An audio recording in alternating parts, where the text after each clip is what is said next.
بہت اہم ساتھی ہیں جس کو ہم سفر کہا جاتا ہے. اسلام بیوی کے بارے میں کیا درس دیتا ہے. اور فیملی ممبر سے اب بھی بہت پیار کر رہے ہوتے ہیں مگر بعض اوقات بیوی کو بڑا ڈیگریڈ کرتے ہیں.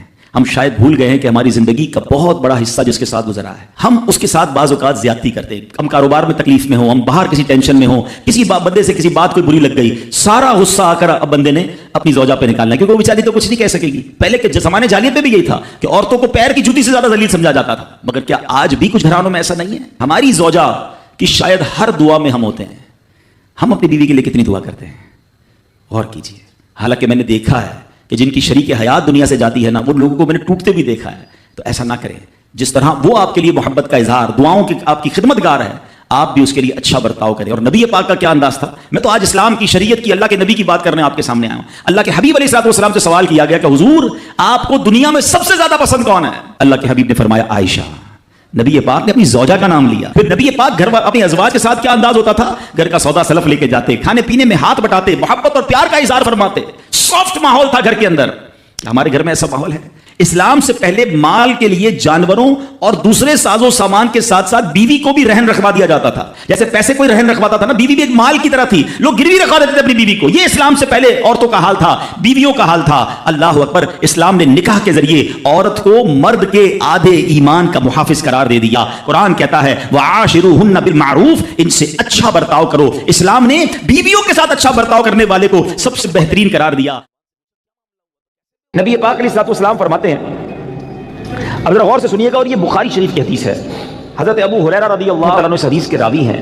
نبی پاک علیہ الصلوۃ والسلام نے فرمایا کسی عورت سے نکاح کے لیے 4 چیزوں کو مد نظر رکھا جاتا ہے. نارملی 4 چیزیں, یہ 4 میں سے کوئی 1-2 چیزیں لوگ دیکھ رہے ہوتے ہیں. نمبر 1 اس کا مال, پیسے والی ہے کہ نہیں. نمبر 2 حسب نسب, خاندان کیسا ہے. نمبر 3 حسن و جمال. اور نمبر 4 کچھ لوگ ہوتے ہیں جو دینداری بھی دیکھتے ہیں. آقا فرماتے تمہاری ناک خاک آلود ہو یا تمہارا ہاتھ خاک آلود ہو, تم دیندار عورت کے حصول کی کوشش کرو.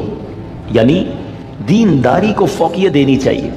احادیث کا یہ مضمون بھی ملتا ہے کہ جو کسی عورت سے عزت کے لیے شادی کرے وہ ذلیل کر دیا جاتا ہے. کوئی دولت کے لیے شادی کرے وہ غریب اور فقیر کر دیا جائے گا. اور جو دینداری کے لیے شادی کرتا ہے اللہ اسے عروج, برکت اور خوشیاں عطا فرماتا ہے. تو موسٹ پریورٹی, پہلی ترجیح کیا ہونی چاہیے؟ یہ ہے تھوڑا سا مشکل. اصل میں یہ باتیں جو ہے نوجوانوں کو سمجھ نہیں آتی. جو شادی شدہ ہے نا, یہ شکل و صورت جو ہے نا, یہ اس کی اہمیت بعد میں بہت تھوڑی رہ جاتی ہے. آج نوجوان اور لڑکے لڑکیاں ایک امیجنیشن میں ضرور ہوتے ہیں کہ چہرہ کیسا ہو, خوبصورتی کیسی ہو, لیکن شادی کے کچھ عرصے کے بعد چہرے کی وہ اہمیت نہیں ہوتی جو اخلاق کی ہوتی ہے, جو کردار کی ہوتی ہے. خوبصورتی ہی سب کچھ نہیں ہے زندگی میں. ایک بات, دل خوبصورت ہونا چاہیے, اس کے اندر اخلاق ہونے چاہیے, اور سب سے مین چیز دینداری ہے. اب میں یہاں جو بزرگ بیٹھے ہیں ان سے ایک بات کرنا چاہوں گا کہ چلے یہ تو لڑکوں کی خواہش, لڑکیوں کی بات ہو گئی. ماں باپ کی خواہش کیا ہوتی ہے؟ فیملی ممبر سے پوچھیں, کسی بزرگ سے پوچھیں, بھائی آپ کو اپنے بیٹے کی شادی کرنی ہے, بہو کیسی چاہیے؟ تو وہاں بھی یہی ہوگا, خوبصورت ہو, پڑھی لکھی ہو, سمجھدار ہو, گھر گرستی آتی ہو, خاندان بڑا ہو. بس یہ 4-5 چیزیں. آج رشتہ ڈھونڈتے وقت دینداری کون چیک کرتا ہے؟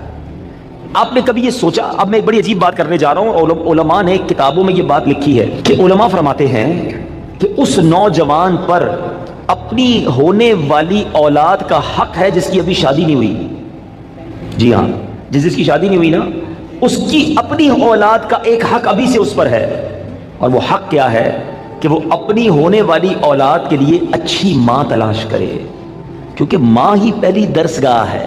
ماں ہی اچھی نہیں ہے, ماں ہی دیندار نہیں ہے, ماں ہی برے کاموں میں ہے, تو اس کی اولاد کی تربیت کیسی ہوگی؟ یعنی آپ نے اپنی ہونے والی اولاد کے ساتھ ظلم کیا اگر آپ نے ان کے لیے اچھی ماں تلاش نہ کی. سیدی غوث اعظم رضی اللہ عنہ کی ہم نام کی مالا جپتے ہیں, غوث پاک کے غلام کہلاتے ہیں. سارے ہی تقریباً قادری بیٹھے ہوں گے, ہیں پیرانے پیر کے چاہنے والے ہیں نا. غوث پاک کی شان کیا تھی؟ مدرسے میں گئے, قاری صاحب نے کہا پڑھو بسم اللہ الرحمن الرحیم. میرے غوث پاک نے بسم اللہ سے شروع کیا اور 18 پارے زبانی سنا دی. قاری صاحب نے کہا پہلا دن ہے مدرسے میں, پہلے دن تو بچہ بسم اللہ مشکل سے پڑھتا ہے, تم نے زبانی 18 پارے سنا دی, اور بھی سناؤ. کہ اتنی یاد ہے. کہ کدھر سے یاد کیے؟ کہ میں جب ماں کے پیٹ میں تھا میری ماں 18 پاروں کی حافظہ تھی. ماں تلاوت قرآن کرتی تھی, ماں کے پیٹ میں ہی میں نے قرآن یاد کر لیا. وہ حافظہ تھی تو بچے کو برکت ملی نا. اب جو ماں فلمیں دیکھنے والی، گانے سننے والی، بے پردہ گھومنے والی، نمازیں قضا کرنے والی ہوگی، اس کے پیٹ میں جب بچہ ہوگا تو کیا اثر پڑے گا بچے پر؟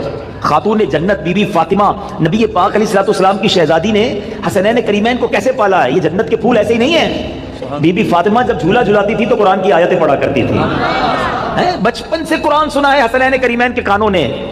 ہمارے بچے کیا سنیں گے اگر ماں دیندار نہ ہوئی؟ صرف خوبصورتی، صرف پیسہ، صرف جہیز۔ نہ کریں ایسا، وہ بچے بھی نہ کریں ایسا اور ان کے ماں باپ بھی نہ کریں ایسا۔ سب سے پہلی چیز رشتہ کرنے سے پہلے جو دیکھنی ہے وہ اس کا عقیدہ دیکھو، اس کے ایمان کیسا ہے۔ بہت زبردست خوبصورت بھی ہے، پیسہ بھی ہے، جہیز بھی لائے گی، مگر اللہ رسول کے بارے میں عقیدہ اچھا نہیں ہے، اولیاء کے بارے میں کچھ اور سوچتی ہے، غوث پاک کی 11ویں منانے کو شرک سمجھتی ہے، اگر ایسی عورت ہے جو میلاد منانے کو جناب بدعت سمجھتی ہے، اگر ایسی عورت تمہارے گھر میں آ گئی جو صحابہ کرام یا اہل بیت اطہار کے بارے میں برے خیالات رکھتی ہے، بتاؤ نا کس کام کا اس کا پیسہ، کس کام کی اس کی خوبصورتی، جو میرے پورے گھر کے عقیدے کو برباد کر کے رکھ دے۔ اس باپ پر تف ہے اور اس نوجوان پر بھی تف ہے کہ جس نے شادی کرتے وقت یہ نہ دیکھا کہ میری ہونے والی جو بیوی ہے اس کا عقیدہ کیا ہے، اور پھر نماز پڑھتی ہے کہ نہیں، پردہ کرتی ہے کہ نہیں۔ ارے اگر بے نمازی اور بے پردہ عورت تمہارے گھر میں آتی ہے تو وہ کیا بچے کی تربیت کرے گی اور تمہارے آئندہ آنے والی نسلوں کا کیا ہوگا؟ اور اسی طرح جو میری بہنیں مجھے سن رہی ہیں اور وہ مائیں جو مجھے سن رہی ہیں، وہ والد جو مجھے سن رہے ہیں کہ جو اپنی بچیوں کے لیے رشتہ تلاش کر رہے ہیں، کیا دیکھتے ہیں؟ بچہ دکھتا کیسا ہے؟ ارے بھائی دکھنے میں کمزور ہوگا پھر بھی چلے گا، پیسے کس نے کماتا یہ بتاؤ ہیں؟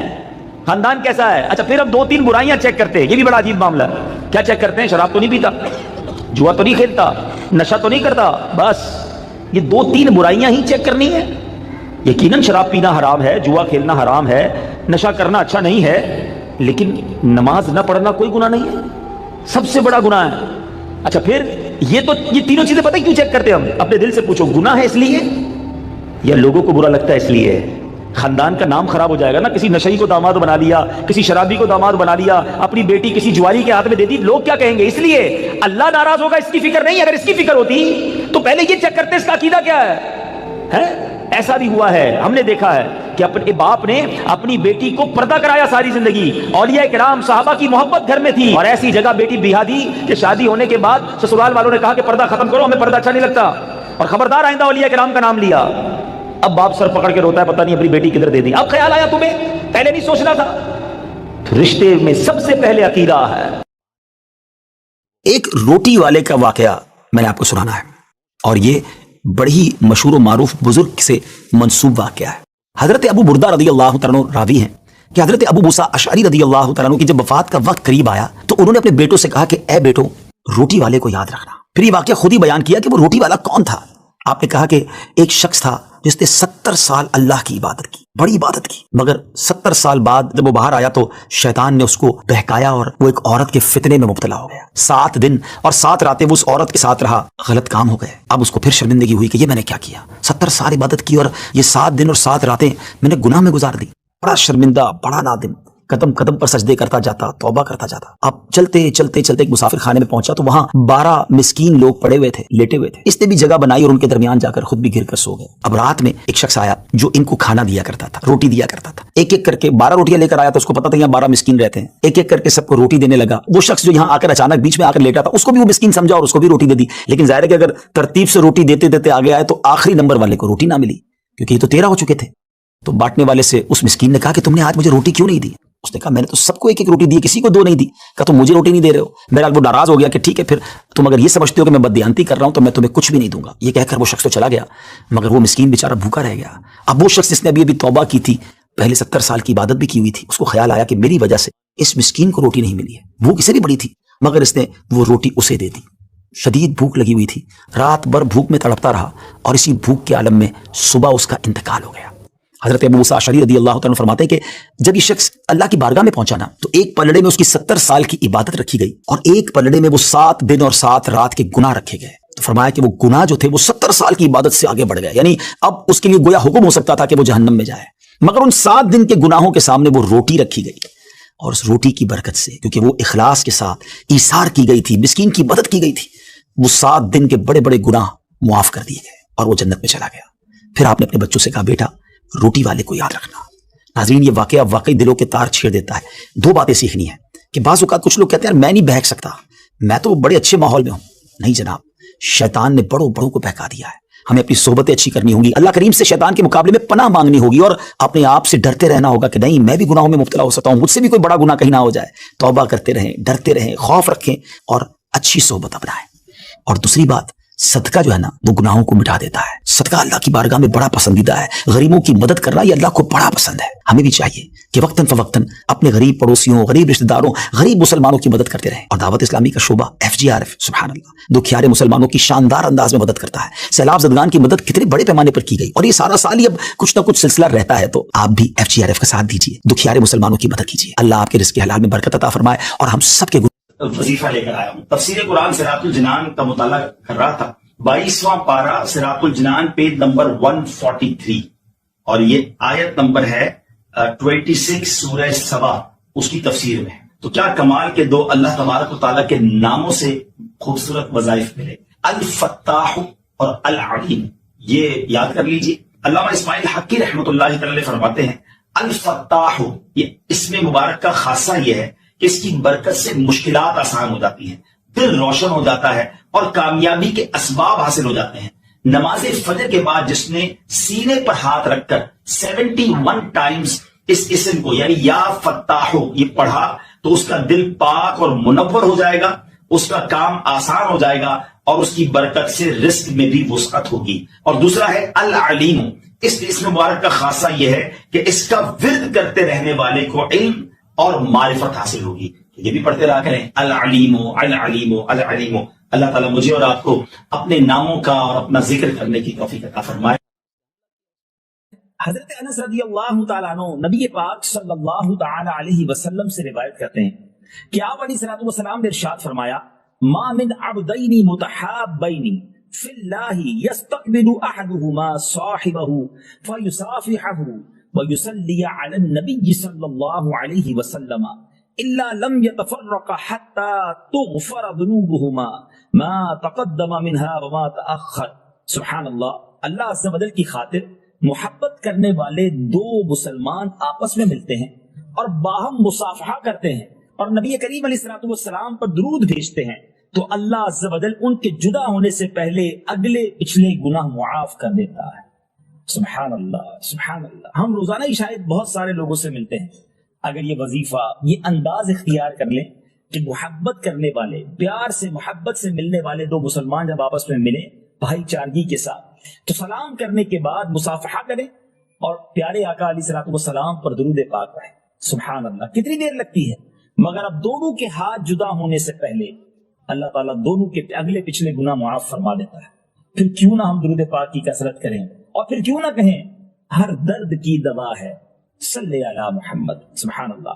اب ایک اور شاندار حدیث پاک سنیے. حضرت سیدنا انس بن مالک رضی اللہ تعالیٰ عنہ فرماتے ہیں رسول اللہ صلی اللہ تعالی علیہ وسلم نے ارشاد فرمایا من صلی علی صلاۃ واحدۃ صلی اللہ علیہ عشرا ومن صلی علی عشرا صلی اللہ علیہ مئۃ. آقا علیہ الصلوۃ والسلام نے فرمایا جس نے مجھ پر ایک مرتبہ درود بھیجا اللہ عز و جل اس پر 10 مرتبہ رحمت نازل فرمائے گا, اور جس نے مجھ پر 10 مرتبہ درود بھیجا اس پر اللہ عز و جل 100 مرتبہ رحمت نازل فرمائے گا. پھر آگے فرماتے میرے آقا ومن صلی علی مئۃ كتب اللہ بین عینیہ براءۃ من النفاق وبراءۃ من النار واسکنہ اللہ یوم القیامہ مع الشہداء. آقا فرماتے جس نے مجھ پر 100 مرتبہ درود پاک پڑھا, ایک درود پر 10 رحمتیں, 10 درود پر 100 رحمتیں, مگر 100 بار درود پاک پڑھنے والے کو انعام کیا فرمایا جس نے مجھ پر 100 مرتبہ درود بھیجا اللہ عز و جل اس کی آنکھوں کے درمیان منافقت اور جہنم سے آزادی کا پروانہ لکھ دے گا اور قیامت کے دن اسے شہداء کے ساتھ اٹھائے گا. سبحان اللہ سبحان اللہ سبحان اللہ. ناظرین ذرا غور تو کیجئے کہ 100 مرتبہ درود پاک پڑھنے میں وقت ہی کتنا لگتا ہے. الصلاۃ والسلام علیک یا رسول اللہ, تسبیح لیجیے, پڑھنا شروع کیجیے, شاید 10 منٹ میں آپ پڑھ لیں گے. صلی اللہ تعالی علی محمد صلی اللہ علیہ وسلم 10-12 منٹ میں 100 کا عدد پورا ہو جاتا ہے. انعام کیا ہے؟ دونوں آنکھوں کے درمیان یہ لکھ دیا جائے گا کہ یہ بندہ منافقت اور دوزخ کی آگ سے بنی ہے. یہ بندہ جو ہے یہ اس کے بارے میں فرمایا کہ یہ اس کو اللہ تعالیٰ قیامت کے دن شہداء کے ساتھ اٹھائے گا. کیوں نہ درود پاک پڑھیں گے؟ دنیا میں بھی کام آنے والا ہے. پچھلی حدیث میں ہم نے سنا کہ اس بندے کے اگلے ہاتھ ملائیں تو اگلے پچھلے گناہ معاف ہو جائیں اگر درود پاک پڑھ لیں مصافحہ سلام کرنے کے بعد. اور دوسری حدیث ہم سن رہے ہیں کہ جہنم سے آزادی، منافقت سے براءت اور شہیدوں کے ساتھ قیامت کے دن اٹھنا نصیب ہوگا. کتنے بڑے بڑے انعام ہیں، ہم سنتے جا رہے ہیں اور ایمان تازہ ہوتا چلا جا رہا ہے. سبحان اللہ. بی بی عائشہ صدیقہ رضی اللہ تعالیٰ عنہ سے مروی ہے کہ نبی پاک علیہ الصلوۃ والسلام نے ارشاد فرمایا، جب کوئی بندہ مجھ پر درود پڑتا ہے تو فرشتہ اس درود کو لے کر اوپر جاتا ہے اور اللہ عز و جل کی بارگاہ میں پہنچاتا ہے. اللہ عز و جل فرماتا ہے اس درود پاک کو میرے بندے کی قبر میں لے جاؤ. یہ درود اپنے پڑھنے والے کے لیے استغفار کرتا رہے گا اور اس بندہ خاص کی آنکھیں اسے دیکھ کر ٹھنڈی ہوتی رہیں گی. سبحان اللہ. قبر میں بھی کام آئے گا. دنیا میں پڑھا ہوا درود قبر میں راحت کا باعث بنے گا. ایک ایسا غلام کہ جس نے نبی پاک کو تلاش کیا تو کس اسٹرگل کے ساتھ تلاش کیا. آقا علیہ الصلوۃ والسلام کی تلاش میں کس طرح وہ مارے مارے پھرتے رہے اور جذبہ کیسا تھا کہ اپنے آپ کو بھی بیچ دیا. جی ہاں، اپنے آپ کو گویا سولڈ آؤٹ کر دیا، غلام بننے کے لیے تیار ہو گئے. مگر آقا دو جہاں کے قدموں تک پہنچنا تھا، کسی طرح مدینے کی بستی میں پہنچنا تھا، آخری نبی کے بارگاہ میں حاضر ہونا تھا. سبحان اللہ. آج وہ عشق بھری داستان آپ کو سنانی ہے. ماجرا کچھ یوں تھا کہ وہ شخصیت خود کہتی ہیں کہ اچانک میرے دل میں خیال آیا، حالانکہ وہ کسی اور دین پر عمل کرتے تھے، مگر اچانک خیال آیا کہ سب سے افضل دین کون سا ہے، زمین و آسمان بنانے والی کون سی ذات ہے، اس تمام چیزوں کا خالق اور مالک کون ہے. وہ کہتے ہیں کہ میں اس زمانے میں ایک راہب تھے، میں تلاش کر کے ان کے پاس پہنچا اور ان سے کہا کہ ذرا یہ تو بتائیے اس پوری دنیا میں سب سے افضل دین کون سا ہے. تو وہ راہب کو کہتے ہیں کہ تجھے یہ اچانک بات کہاں سے سوچ گئی؟ تو کہتے نہیں، میں یہ جاننا چاہتا ہوں کہ زمین و آسمان کا مالک کون ہے، سب سے افضل دین کون سا ہے. تو اس نے کہا کہ پھر ایسا کرو، اگر اس سوال کا جواب چاہیے تو موصل میں، یہ عراق کا ایک علاقہ ہے، وہاں ایک راہب ہے، اس سے بڑا کوئی عالم نہیں ہے، تو ان کے پاس جاؤ، وہ شاید تمہاری رہنمائی کریں. ٹریول کر کے وہ کہتے ہیں میں ان کے پاس پہنچا، ان کے پاس میں رہا اور ان کے ساتھ میں عبادت کرنے لگا. وہ دن کو روزہ رکھتے تھے، رات کو عبادت کرتے تھے، میں بھی بالکل انہی کی طرح عمل کرنے لگ گیا. 3 سال ان کے پاس ٹھہرا رہا. اب ان کے وصال کا وقت قریب آ گیا. میں نے کہا آپ تو دنیا سے جا رہے ہیں، مجھے بتائیں اب میں کدھر جاؤں؟ کہتے ہیں مشرق میں تو کسی ایسے شخص کو نہیں جانتا جو اس دین کا کاربند ہو جس پر میں عمل کرتا ہوں. ہاں البتہ جزیرہ عرب کے پاس ایک راہب ہے، اس کے پاس چلے جاؤ اور اسے میرا سلام کہنا. آپ فرماتے میں اس عالم کے پاس چلا آیا، اس کے انتقال تک اس کے ساتھ رہا. اب جب اس کی وفات کی خبر ہوئی تو اب 3 سال کے بعد میں نے کہا اب مجھے آپ کس کے پاس جانے دیتے ہیں، آپ کی انتقال کا وقت قریب آ گیا ہے. وہ کہتے ہیں میں پوری دنیا میں اور کسی کو تو نہیں جانتا، البتہ اموریہ میں ایک بڑی عمر کا عالم ہے، پتہ نہیں تم اس سے مل بھی سکو گے کہ نہیں. بہرحال وہ کہتے ہیں اس راہب کا انتقال ہوا، میں اموریہ کا سفر کیا. حق کی تلاش ہے، دین حق کی تلاش ہے، خالق و مالک کی تلاش ہے. ایک شہر سے دوسرے شہر کا سفر ہے. اب وہ اموریہ پہنچتے ہیں، وہاں بھی کچھ عرصہ رہا. اب ان کے انتقال کا وقت بھی قریب آ گیا. کہتا ہے اب آپ مجھے کس کے پاس بھیجتے ہیں؟ وہ کہتے ہیں اب دنیا میں میرے علم کے مطابق کوئی ایسا عالم نہیں جو حق پر ہو، البتہ ایک زمانہ قریب آتا جا رہا ہے جب حضرت ابراہیم علیہ السلام کی آل میں ایک شخص پیدا ہوگا. کئی 100 سال باقی ہیں، تم اس کو نہیں پا سکو گے، لیکن دیکھو اس کے علاوہ کسی اور کے پاس مت جانا. اگر تم وہ زمانہ پالو تو پھر تم ان کو ضرور ان کا ساتھ دینا، وہ حق پر ہوں گے. اور سنو اس شخصیت کی نشانی یہ ہے، انہی کی قوم کے لوگ انہیں ساحر کہیں گے، معاذ اللہ جادوگر کہیں گے، مجنون کہیں گے، کاہن کہیں گے. اور دیکھو ان کی ایک نشانی اور ہے، ہدیہ دو گے نا تو تناول کر لیں گے، صدقہ دو گے تو وہ اس میں سے کچھ نہیں کھائیں گے. اور سنو ان کے دونوں کاندھوں کے درمیان، دونوں شانوں کے درمیان مہر نبوت بھی جگمگا رہی ہوگی. میرے آقا کی بھی کیا شان ہے. ابھی دنیا میں ظاہری آئے نہیں ہے، زمانہ پہلے ہی دیوانہ ہے. شاعر کہتا نا ایک میں ہی نہیں ان پر قربان زمانہ ہے جو رب دو عالم کا محبوب یگانہ ہے. آقا کا پتہ بتا دیا مگر کب آئیں گے کدھر آئیں گے کہتے کچھ پتا نہ تھا. اب وہ شخصیت کہتے ہیں کہ میں انتظار کرتا رہا. آخر ایک بستی کی طرف ایک قافلہ جا رہا ہے. عرب کی ایک وادی ہے, کھجوروں کی وادی ہے. یاد رہے ابھی لفظ مدینہ اس شہر کو مدینہ کہا نہیں جاتا تھا, اس کے پہلے کئی اور نام تھے. کہتے ایک قافلہ جا رہا تھا. میں نے ان سے پوچھا تم لوگ کون ہو؟ وہ کہنے لگے ہم اس بستی کی طرف جا رہے ہیں جس بستی کا اشارہ اس راہب نے دیا تھا. آسان لفظوں میں سمجھ لو وہ قافلہ مدینے کو جا رہا تھا. کہتے ہیں کہ ہم وہاں تجارت کرنے کے لیے جا رہے ہیں. ہم وہاں تجارت کرتے تھے لیکن وہاں آل ابراہیم میں سے ایک شخص پیدا ہوا ہے. اس کی قوم اس کے قتل کے در پہ ہے جس کی وجہ سے وہ ہجرت کر کے ہمارے شہر میں آ گیا ہے. ہمیں ڈر ہے کہ کہیں وہ ہماری تجارت کو روک نہ دے. اب سنو مدینے پر اس کو کنٹرول حاصل ہو گیا ہے. معاذ اللہ وہ قافلے والے نبی پاک علیہ الصلوۃ والسلام کے خلاف باتیں کر رہے تھے مگر اس عاشق رسول کے دل کی دھڑکن تیز ہونے لگ گئی. ارے یہ تو وہی نشانی ہے, مدینے میں آل ابراہیم سے ایک شخص آ گیا ہے, قوم جو ہے اس کے خلاف ہے. کہ اچھا یہ تو بتاؤ یہ ان کی قوم ان کے بارے میں کیا کہتی ہے؟ وہ تاجر کہتے ہیں ان کی قوم انہیں کاہن کہتی ہے, ساحر کہتی ہے, مجنون کہتی ہے. اللہ اکبر. اب یہ دیوانہ سمجھ گیا میری منزل مدینے میں ہے, یہ قافلہ جدھر جا رہا ہے مجھے ادھر ہی پہنچنا ہے. کہتے ہیں ان تاجروں کو ایسا کرو مجھے ساتھ لے جاؤ. کہتے پیسے ہیں تمہارے پاس؟ کہتے کوئی پیسہ نہیں. ارے بغیر پیسے کے سفر کیسے ہوگا؟ کوئی تو عوض دے دو, کوئی تو مال دے دو. کہتے میرے پاس کچھ نہیں مگر عرصہ ہو گیا ہے اس شخصیت کے انتظار میں, زندگی بیت گئی ہے, مجھے کسی طرح مدینے پہنچا دو, مجھے کسی طرح ان کے پاس پہنچا دو. کہا اچھا اتنی طرف ہے چلو ہمارے سردار کے پاس. قافلے کے سردار کے پاس لایا گیا. سردار کہتا ہے پیسے ہیں؟ کہ پیسے نہیں, زیادہ راہ ہے. زیادہ راہ نہیں. ارے کچھ تو دینا پڑے گا. کہ میرے پاس اور تو کچھ نہیں ہے, ایسا کرو مجھے ہی خرید لو, مجھے غلام بنا لو, تمہاری خدمت کرتا رہوں گا, کسی طرح مدینے لے جاؤ. سنو میرے پیارے اسلامی بھائیوں, صدیوں پرانی داستان ہے. ایک دیوانہ آقا کی یاد میں تڑپ رہا ہے, انہیں دنیا کے کونے کونے میں تلاش کر رہا ہے. اب تاجر کہتے چلو تمہیں غلام بناتے ہیں. ایک بار نہیں, دو بار نہیں, بتایا جاتا ہے شہر مدینہ تک پہنچتے پہنچتے یہ دیوانہ 10 بار بکتا گیا. غلام مصطفیٰ بن کر میں بک جاؤں مدینے میں, محمد نام پر سودا سرے بازار ہو جائے, بے دام ہی بک جائیے بازار نبی میں, اس شان کے سودے میں خسارے نہیں ہوتے. یہ غلام بن کر بکتے رہے. بالآخر 10 بار بکنے کے بعد یہ دیوانہ مدینے تو پہنچ گیا مگر راستہ نہیں پتا جانا کدھر ہے. اچھا یہ جو شخصیت ہے نا ان کی زبان بھی عربی نہیں تھی, کوئی اس پورے شہر میں ان کی زبان جانتا ہی نہیں تھا.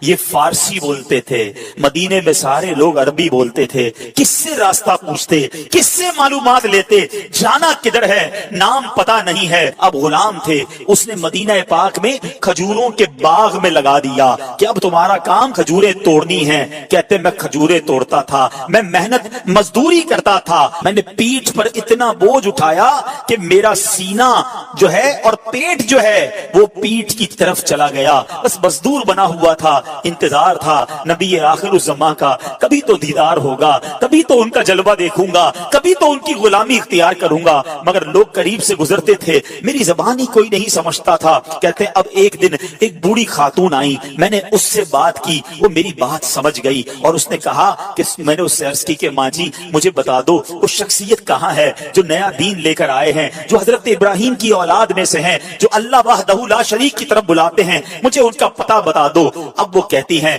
کہ صبح سویرے نماز فجر کے بعد دن کے ابتدائی حصے میں وہ قریب سے گزریں گے. اللہ اکبر. اس دیوانے کی رات کیسے بسر ہوئی ہوگی, وہ رات کیسے گزری ہوگی. ساری رات دل کی دھڑکن تیز چلتی رہی کہ اب نبی پاک علیہ الصلوۃ والسلام کا دیدار ہوگا. شب ہجر کی سختیاں کوئی اس سے جا کر پوچھے, تیری راہ تکتے تکتے جس صبح ہو گئی ہے. ساری رات جلوہ جانا کا تصور ہے, کیسی شخصیت ہوگی, چہرہ کیسا ہوگا, مسکراہٹ کیسی ہوگی, اللہ کے حبیب دکھتے کیسے ہوں گے, میں ان کا غلام بنوں گا, کیا مجھے قبول بھی فرمائیں گے کہ نہیں. وہ رات گزر گئی اور جب صبح ہوتی ہے تو پیارے آقا علیہ الصلوۃ والسلام قریب سے گزرتے ہیں، فوراً کھجوروں کا ایک چھوٹا سا حصہ لے کر آقا کی بارگاہ میں جاتے ہیں، کہتے ہیں حضور آپ کے لیے تحفہ لایا ہوں۔ ارشاد ہوا بتاؤ کیا یہ صدقہ ہے؟ کہتے ہیں جی حضور صدقہ ہے۔ آقا نے صحابہ سے کہا آپ سب کھا لیں، نبی پاک نے تناول نہیں فرمایا۔ پہلی نشانی کنفرم ہو گئی۔ دوبارہ گیا ایک اور کھجوروں کا تھال لے کر، کہا حضور یہ لایا ہوں، کہا صدقہ ہے؟ کہ نہیں حضور ہدیہ ہے، تحفہ ہے۔ آقا علیہ الصلوۃ والسلام نے خود بھی کھایا، خود بھی تناول فرمایا، اپنے صحابہ میں بھی تقسیم کیا۔ دوسری نشانی پوری ہو گئی۔ اب دل بیتاب ہے کہ مہر نبوت دیکھنی ہے۔ راہب نے بتایا تھا کہ دونوں کاندھوں کے درمیان ایک بڑی خوبصورت سی مہر نبوت، حدیث کی کتابوں میں لکھا ہے کبوتر کے انڈے کی طرح نبی پاک کی پیٹھ مبارک پر دونوں شانوں کے درمیان مہر نبوت تھی۔ اب آقا علیہ الصلوۃ والسلام دو چادریں پہنا کرتے تھے، چادر پہنی ہوئی ہے۔ اب وہ شخصیت کہتے کبھی میں دائیں جا کر دیکھنے کی کوشش کرتا، چادر تھی اس لیے دیکھ نہیں پاتا تھا۔